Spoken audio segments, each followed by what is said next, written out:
Hello and welcome to the Post Up Podcast. This is Cyrus Rogers. And this is Kaunda, hoping you're doing well. You know, Kaunda loves knowing that you guys are doing well.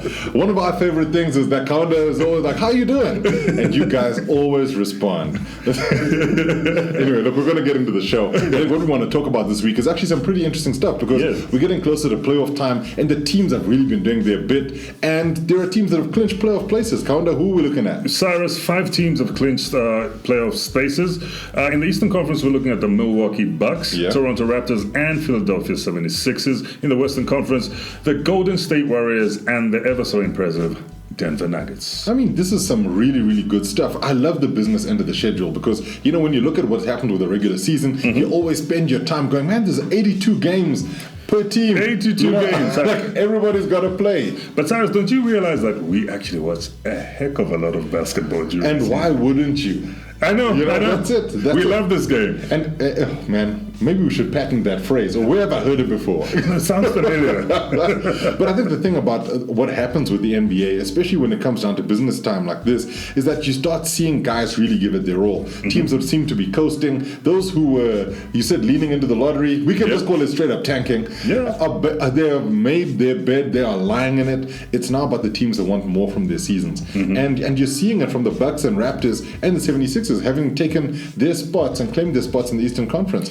Cyrus, what I like is that, you know, at the beginning of the season, we did look at the Milwaukee Bucks and said, look, at the level these guys are playing, now they've got a new coach in Mike Budenholzer, and what Giannis is doing is definitely going to take them far. At the moment, clinching the East. First of all, the best performing team in the NBA. In the NBA. Then they're currently 52-18.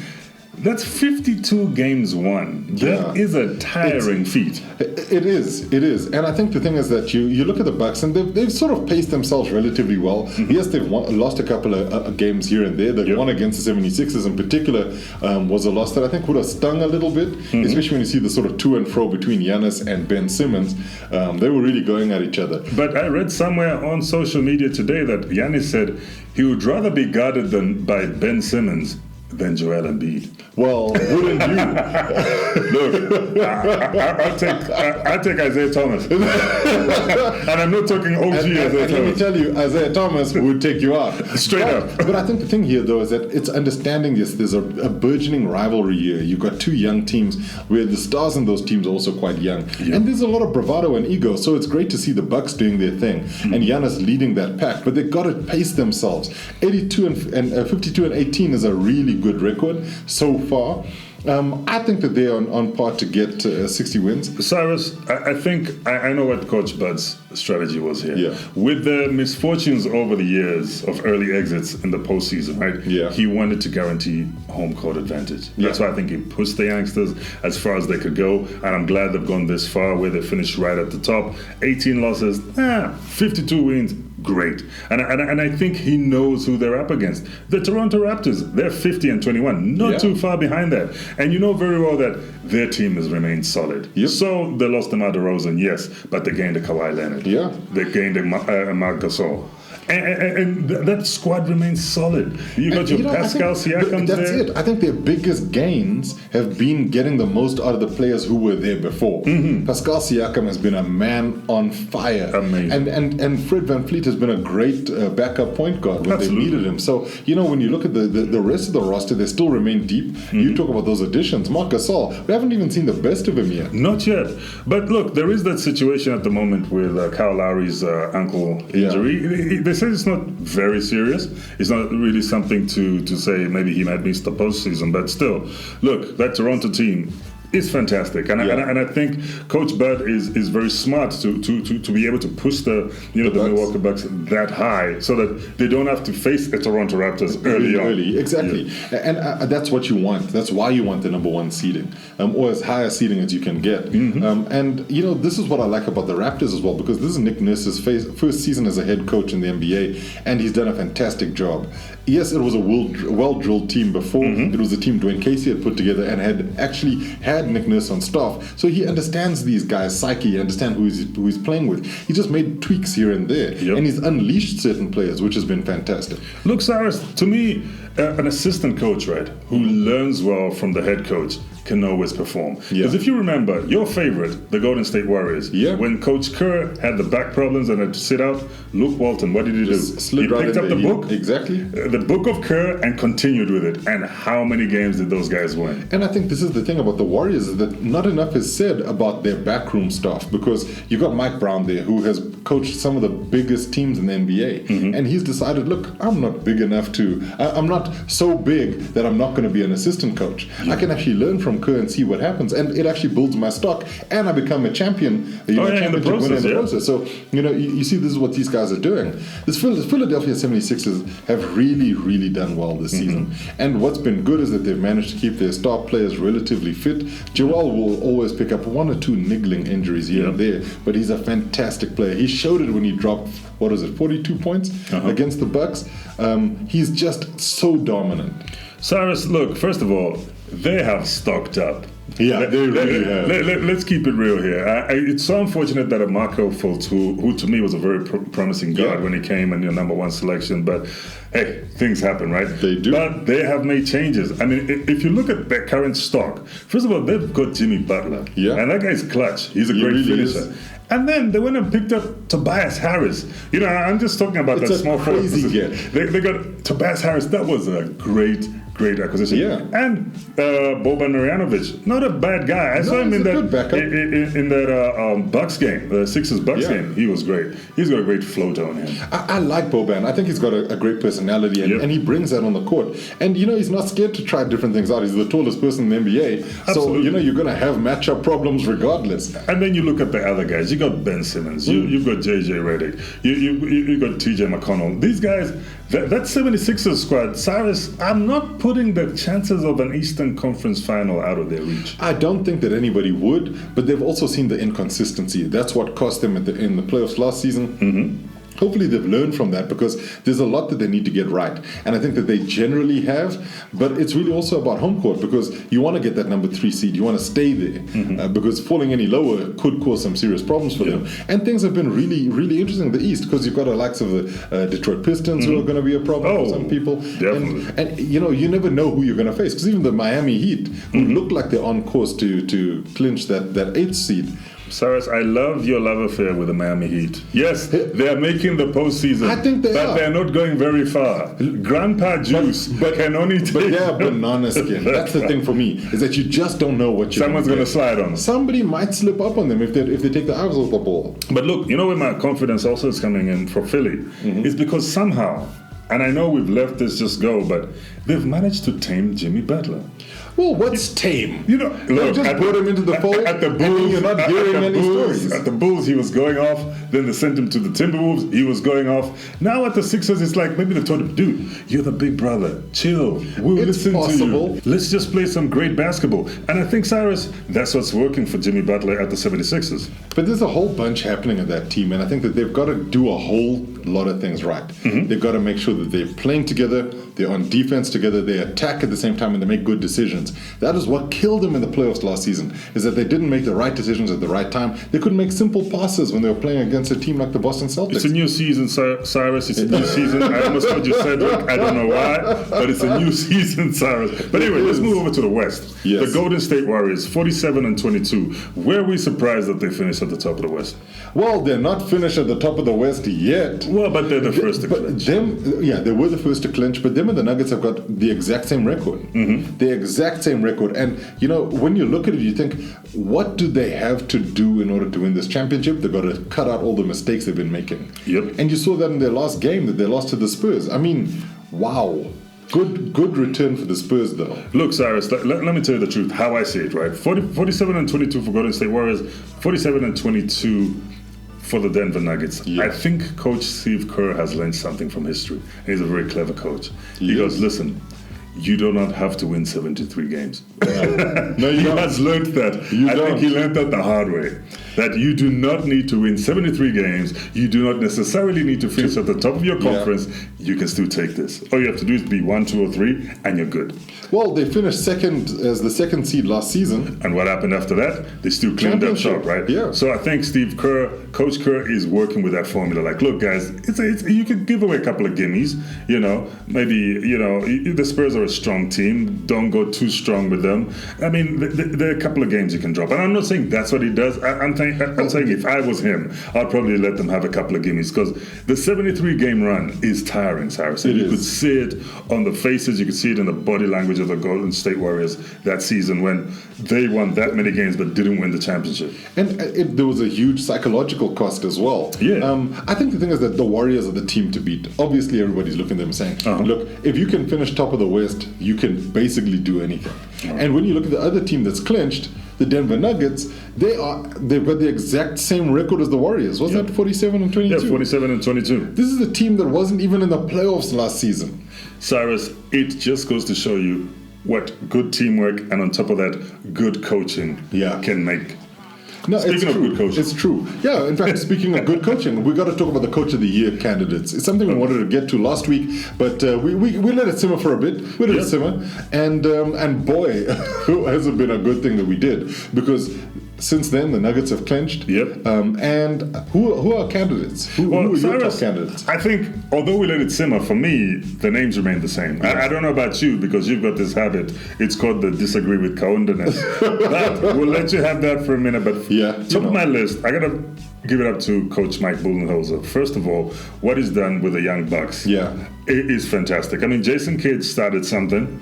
He did, and Budenholzer just perfected it. Budenholzer grabbed it, he knocked it about a little bit, made a piece of coal into a diamond. I think I just realized something. So what you're saying is Mike Budenholzer is like a new hip-hop producer, right? Absolutely. So like when you look at it, like Jason Kidd was like one of those, the Temptations, James Brown, really great hit records. Absolutely. And Budenholzer's just chopping it up and making a new sound. Absolutely. He is the Dr. Dre, the Dr. Dre, the Primo. The DJ Premier of basketball. Second, the lineup is Coach Mike Malone, obviously from the Denver Nuggets. Yeah. Look, the Denver Nuggets have been impressive. Like you said, they were not even smelling the postseason last season. But now, there they are, right up next to the Golden State Warriors.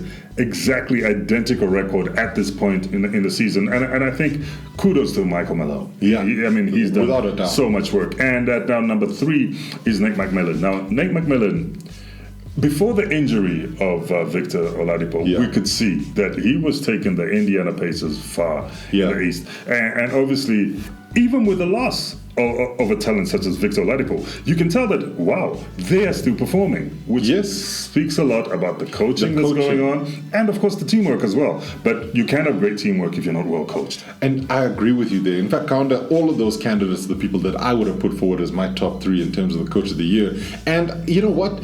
I can't disagree with any of them. Do you have an honorable mention? You've got that honorable mention. Always an in your honorable eye. mention. And it's got to go to none other than Nick Nurse from the Toronto Raptors. I saw it coming. Because, but this is, does he not deserve it? He does. I mean, look, a coach that can take on the head coach reins at a team which did so well, and then continue with the work that he saw the previous head coach do, and basically he's read from the book of Casey. Yes, chapter 1. You've got books of Casey, book of Kerr. These the books are out there. The books are out there, and I think he's done well, carrying on from a great coach such as Dwayne Casey, and continuing with that, the same spirit, the same energy, and the team is just carrying on, and he's managed to pull out of Pascal Siakam. I mean, we keep going back to this young man, but Coach Nick Nurse has made a star out of Siakam this season. And it's about Siakam's hard work, but it's the things that he's teaching him, right? Yeah. And I think that this is where Nick Nurse really has to be lauded, because yes, the systems might not have changed completely, but outside of Pascal, look at the season that Serge Ibaka has been having. He's just been incredible, and I think that goes down to Nick Nurse, unleashing him a little bit, saying the reins have been loosened. Go and do your thing, Serge. We know that you've got this. Although with Serge, I have realized something. Yes. Don't make fun of his cooking, or push him during a game. Yeah. No, he's going to have a bad and adverse reaction. Definitely. You don't want to be messing with Serge Ibaka, and especially not in the low post or in the kitchen. No. But I think what's great about these Coach of the Year candidates is that every single one of them has a really good shot at winning this thing. And for me personally, if I had to choose of those three, I was going to put you on the spot, but thank you for stepping into the spot by yourself. What I do. I live in the fire. I'm Clutch Rogers. Clutch Rogers. I'm going to go with Mike Budenholzer. I like Budenholzer. He's done this before. At the Atlanta Hawks, they were an unfancied team. In fact, the Hawks at that point, nobody had been looking at them. In fact, since that time, they've stopped looking at them. The team that he'd assembled, he made stars out of players that were there. And, guys like Jeff Teague, Al Horford were good players. Paul Millsap, they really rose to the occasion. I think even our very own Dennis Schroeder sort of drew some wings under him. Exactly. And I think this is what Budenholzer does. He was a great pickup for the Bucks. We were really happy when he got the job. And I think that this is what he does. He finds players, he tries to get the very best out of them, and you see it with the Bucks. And you see it in their growth. Eric Bledsoe's been fantastic this season. Brook Lopez has been fantastic this season. But Cyrus, Brook Lopez has always been fantastic. Let's just keep not it real. Three-point shooting fantastic. Okay, yeah, there is that. Look, I don't think that Budenholzer is really going to be the one saying, yes, I saw this three-point shot in him, but he's allowed him to take them. And that's the thing, the evolution of the game. But you also look at some of the tough calls because Coach Bud went and let Don Maker go, and it hasn't hurt them. No. Yet.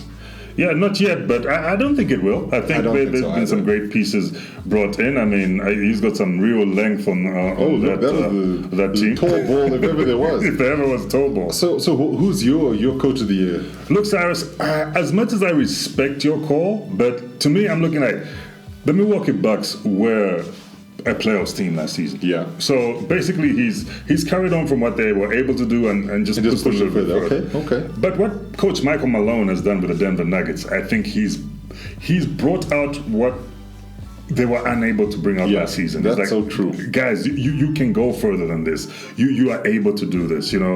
The Joker. You are not a Joker. You are a serious center. Has he showed us that. And he showed us that. The likes of Gary Harris. The kind of Jamal Murray. It's a pity Isaiah Thomas is out of their rotation. I really thought maybe they could make good use of him, but obviously there's stuff behind. The scene that we don't know about. And also planning. He says there's not enough time to make this guy really top notch when we're trying to win games. Absolutely. But overall, Cyrus, he's done fantastic. So for you, it's Michael Malone. Michael Malone. Cyrus, which other team has ever finished? He's maintained the same record as the championship-winning Golden State Warriors. With fewer resources. The Golden State Warriors have 5 All-Stars that can start if they want. That is so true. And they're the Denver Nuggets. I think the Nuggets have got 1. There you go. And it says a lot about him. Okay, so I'm not gonna hate on your pick. I do like Michael Malone. I think Michael Malone is the kind of coach who could. He's showed that he's done something really special with this team, and he's allowed his players to grow as the season has progressed. So okay, we'll leave it at that. There's another topic that you love. You've been chomping at the bit to talk about. Cyrus, I've been selling this to you, and I'm glad you bought. Yes, I had the money and I purchased this topic this week. Look, there's a reason why I like players that come off the bench and do. Because you benched a lot. Yes, I do. I still kind of do even now. I'm that old geezer. It's close to your heart. This is the space. Because players like Jamal Crawford come to mind when I think of this, and what they're able to do with the as part of the second unit is just fantastic. And a team is made of every single member of that team, not just your starting 5. So us talking about contenders for the 6th man of the year. Contenders for the 6th man of the year at the moment, as we see them. Yeah. For me, I'm going to line them up in order of what I feel is the potential winners. Okay. So starting from 3rd position, I'm going to go with our African brother there, Dennis Schroeder at OKC. Yeah, I've been loving Dennis Schroeder. The Gambian-German international. Yeah. He's averaging 15.4 points, 3.5 rebounds, and 4.1 assists. That's good numbers. Off the bench, That's good numbers. So I know some starters that are struggling to keep up. That's true. I think there's a whole team of starters in Phoenix who would be like, well, I could use those numbers don't look so bad. And in second position, I had to give it to Derrick Rose. Okay. Because I love a comeback story. I love a rebirth story. I love a guy who was written off that just comes back in a big way. And Derrick Rose has been balling. 18 points, averaging 18 points a game, 2.7 rebounds, and 4.3 assists. And I'm always looking at that assist number, because if you're looking at 4.3, even if we take it to 4, he's assisting to make 8 points. So is Dennis Schroeder. Yeah. So not only is he scoring 18, he's also assisting and scoring the other 8. So this is fantastic work on my part. Now, at number 1, he's from Los Angeles, but not from my team in Los Angeles. They call him Sweet Lou. Oh, Lou Williams. But on his ID document, he's called Lou Williams. Yeah. 20.4 points a game, 3 rebounds, and 5.2 assists. Cyrus, he might as well be getting 30 points a game with those 5 assists. Oh, that's true. And the other thing about Lou Williams, though, is that he's also, didn't he eclipse Del Curry as the most points off the bench by any player in the NBA history? Just this week. So I think isn't he the current owner of the Sixth Man of the Year award? Well, kind of. Well,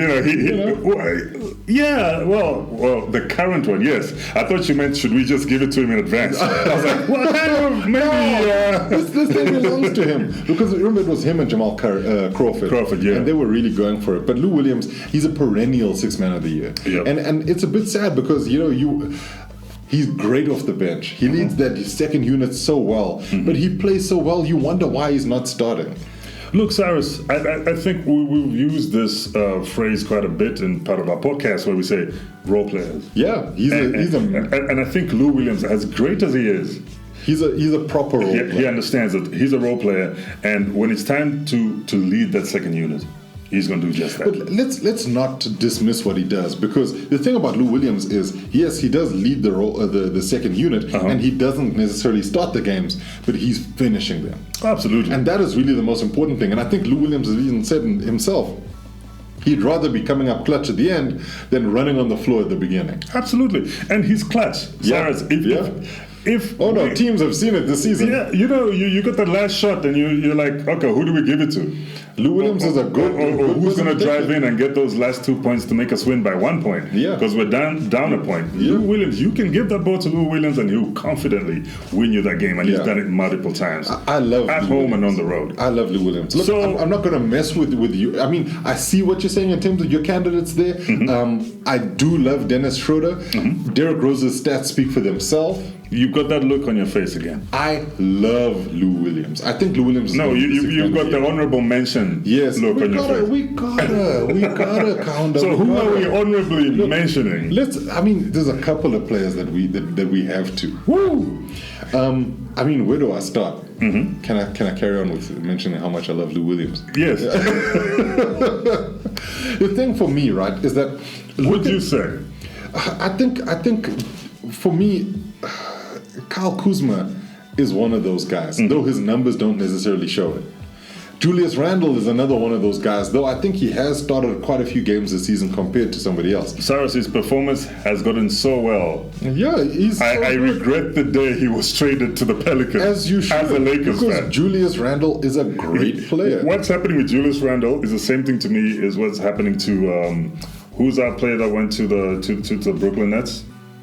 D'Angelo Russell. Yeah. When I see Julius Randle and D'Angelo Russell, the same feeling comes over me. I'm like, why did we let him go? The one that got away. Yeah, absolutely. It's not got away. You let them go. Yeah. But I'm saying, look, I think this is Lou Williams's to win. In fact, it's his generally to let go of. Okay. But I like the look of some of these other guys. But the numbers don't lie. Derrick Rose, he's way up there, and I love Dennis Schroeder. So I'm a stand with you on this. All right. Right. Nice I thought picks. You were going to drop in a JJ Redick in there, a Terry Rozier in there. The thing is, Scary Terry hasn't been at his best. Okay. Right? JJ Redick has actually been starting some games as well. But man, what a player he is. Sheesh, JJ Redick can play. But your picks, and your number one pick overall, Lou Williams? Sweet Lou Williams. He's the guy. All right. Okay, so let's round off the podcast by mentioning something that was really important this week, and that's Dirk Nowitzki. Yep. passing Wilt Chamberlain on the all-time scorers list. Yes, I think Wilt is sitting somewhere and saying, these kids, it's okay. They can pass me. It gives them a couple of notches on their belt. It's fine. But look, he's now sitting at 31,420 points. That is a good number of points for Dirk Nowitzki. I know. I almost made a presidential mistake. Yeah, I moved past it, brother. I moved past it. Look, numbers can cause problems to people's mouths. We've seen this. So, look, it's a great achievement. He clinches the sixth spot in the all-time scoring. Now just behind Michael Jordan, who is just partially ahead of, behind LeBron James. Yeah. So, look, he has been playing for 21 seasons now? Basically, I think Dirk Nowitzki is older than a lot of the guys who he's been teammates with in the NBA for a while. So, it's okay. But I think, knee jokes aside, because I'm also a victim of those jokes. Yeah. Knee jokes aside, Dirk Nowitzki still got that stroke. No, he can shoot. Dirk Nowitzki can shoot, and we got court presence, and we got great love for him. He was amazing when he was down here for the Africa Cup. Oh, fantastic! Just watching him and the Unicorn work out together, and talking to him as well. So approachable, loves the game, loves people, loves Africa. I took a groupie picture with him, and he didn't mind. Of course, I was just like, Dirk, I've been waiting almost 20 years for this pic. Can we just make it happen? And when I wanted this pic the first time, I had no gray hair. Yeah, you know what I'm saying? And he was like, let's do this. No, great achievement by Dirk Nowitzki. I think, he hasn't confirmed that this is his last season, and I wouldn't be surprised if he played one more, just for record's sake. I mean, maybe. Vince Carter said he's going to play again, so, hey, look. I think the thing about Dirk, though, and it comes down to what happens with the Mavs, you only have so many roster spots. Oh, yeah. And next season, the Mavs want to take it seriously. Mm-hmm. I'm not saying Dirk can't contribute, but when you only have so many, like you've got limited space, and you want to try and do something in the West, you're not going to necessarily leave one spot to sentiment. Absolutely. And I think that if we actually look at the way things have been, it's actually been a bit messed up because teams have been clapping Dirk Nowitzki up and down like applauding him all through the NBA arenas. Nobody said he's retiring, but we're acting like he has. It's kind of like, okay, Grandpa, you can go now. You can go. It was really nice that you came to visit, but we got stuff to do. I think those are fans like you, Cyrus. Okay. Before we go, I got to put you on the spot. Is Dirk Nowitzki the greatest European player of our time?